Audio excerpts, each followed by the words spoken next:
দেওয়া জানা, তারপরে যদি না মানে তখন আপনারা কঠোর কর্মসূচিতে যায়। মঙ্গলবার বেলা 11টা রাজধানীর জাতীয় প্রেস ক্লাবের সামনের সড়কে ওভারব্রিজ থেকে ক্লাবের পশ্চিম প্রান্ত পর্যন্ত 100 গজের মধ্যে উচ্চস্বরে বাজছিল পাঁচটি মাইক। এ সময় 5 সংগঠনের উদ্যোগে আলাদা ব্যানারে সারিবদ্ধভাবে দাঁড়িয়েছিল কয়েকশো মানুষ। শান্তি শৃঙ্খলা রক্ষার দায়িত্বে দেখা যায় শতাধিক পুলিশ। মাইকের আওয়াজে উপস্থিত সবার কান ঝালাপালা হওয়ার অবস্থা। সংগঠনগুলোর দাবি দেওয়া আলাদাভাবে তুলে ধরলেও মাইকের এলোমেলো আওয়াজে বোঝার কোনো উপায় নেই, সম্ভবও নয়। সাংবাদিকদেরকে দেখা গেল কাগজ কলম হাতে দৌড়ঝাঁপ করতে। মাইকের বিচ্ছিন্ন আওয়াজের কারণে সংবাদকর্মীদের তথ্য সংগ্রহ করতেও বেগ পেতে হচ্ছিল। তবে মজার বিষয় হচ্ছে, কেউ কারো কথা শুনুক বা না শুনুক, নেতারা একবার বক্তৃতার সুযোগ পেলেই ব্যাস লম্বা সময় পার করে দিচ্ছেন। বক্তব্য শুরু করলে যেন আর শেষ করতেই চাইছেন না। এভাবেই 100 গজের মধ্যে 5 সংগঠনের 2 ঘন্টা ধরে চলে মানববন্ধন কর্মসূচি। উপস্থিত এক বেরসিক এই প্রতিবেদককে বলেছিলেন, একসঙ্গে পাঁচটি মাইকের বিকট শব্দে শান্তিপূর্ণ মানববন্ধন রীতিমতো অশান্তিতে রূপ নিয়েছে ভাই। রাস্তার ফুটপাত ঘেঁষে দাঁড়ানোর জন্য পুলিশ বারবার তাগাদা দিলেও কে শোনে কার কথা। মানববন্ধনকারীরা মূল সড়কের অনেক দূর পর্যন্ত চলে যাচ্ছিল। ফলে নগরীর ব্যস্ততম এই সড়কটিতে আটকা পড়ছিল শত শত যানবাহন।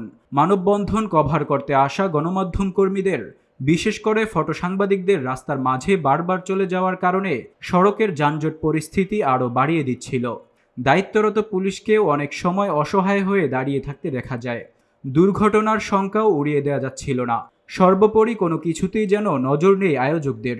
শুধু মঙ্গলবারই নয়, জাতীয় প্রেস ক্লাবের সামনে এমন কর্মসূচির চিত্র থাকে বছর জুড়ে। ছোটখাটো রাজনৈতিক দল, বিভিন্ন পেশাজীবী সংগঠনই বেশিরভাগ সময় এসব কর্মসূচি পালন করে থাকে। এছাড়া বিভিন্ন দিবসকে ঘিরে প্রেস ক্লাবের সামনের সড়কে মানববন্ধনের সংখ্যা বেড়ে যায়। বলা হয়ে থাকে, মানববন্ধন করতে হলে কোনো হলরুম ভাড়া নিতে হয় না, প্রয়োজনে মাইক ছাড়াও কর্মসূচি পালন করা যায়। দাবি দেওয়া সম্বলিত ব্যানার নিয়ে দাঁড়িয়ে বক্তব্য শুরু করে দিলেই হলো, যে কারণে অনেক সময় আয়োজকরা এমন কর্মসূচি পালনে স্বস্তি বোধ করেন। আর প্রেস ক্লাব কেন্দ্রিক সাংবাদিকদের আনাগোনা বেশি থাকায় সহজে অনুষ্ঠানের কভারেজও পাওয়া যায়।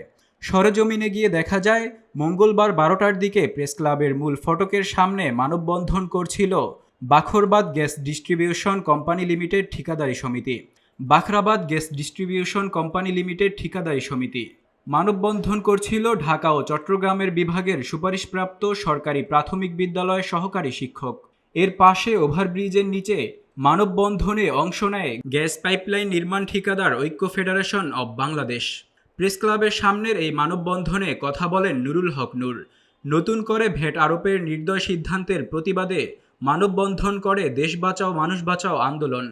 মাহমুদুর রহমান মান্না, বীর মুক্তিযোদ্ধা আব্দুস সালাম সহ অতিথির বক্তব্য দিচ্ছিলেন। গুরুত্বপূর্ণ ও চলতি ইস্যুতে মানববন্ধন করলেও এতে উপস্থিতি ছিল 20 জনের মতো।